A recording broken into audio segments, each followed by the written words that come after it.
Thank you, Chair. When I came into the room this afternoon, I thought, let's get this done, get Brexit done, a quick vote and go home. But frankly, it was important that we had a deep reflection. So I've appreciated the contributions and the sadness of some and the happiness of others. I'm glad that at least some of the anger is missing from the room. It was very destructive and dangerous. And I dare say it hasn't gone away.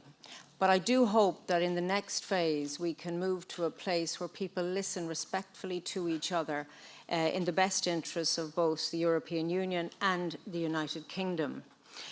I think on the future we should look carefully at paragraph 22 of our resolution last week and find a mechanism that will allow us to have contact, cooperation, whatever it is, with our British colleagues, because I think that is in the interests of all of us and indeed the citizens we represent. I joined this committee because of Brexit and because I had a concern around the Irish issue. It's been mentioned already. And our Taoiseach Leo Varadkar, our Taoiseach Simon Coveney, our Minister for European Affairs Helen McEntee worked tirelessly with you to make sure that the worst did not happen on the island of Ireland. And I thank the many members of this House that came to Ireland and stood on the invisibility of the border and saw how crazy it would be if we allowed ourselves go back to the past.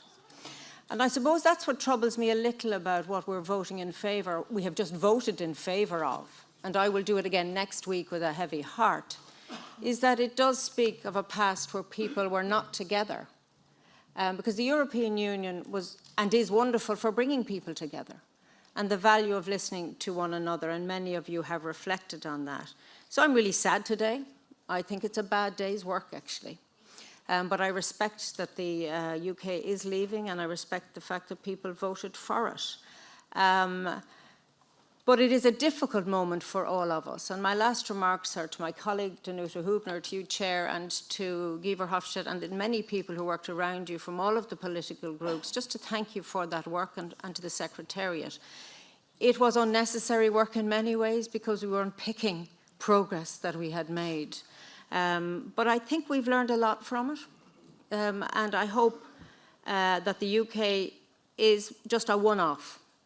And I also hope that the UK will realise that they are part of Europe and that moving away in many respects on regulation and other things just doesn't make sense. And maybe in 11 months that awareness will build in. And as some of our UK colleagues have wished the European Union well, we wish them well. But some of you we still fight with on occasion, let me say, but do it with a decency that I hope will prevail into the next phase of these negotiations. So our work is done. It will go through, and it will go through next week. And then I think our work begins again. Thank you. Thank you very much, Vice President McGuinness. Tiene ahora la palabra el señor Ruiz de Besa.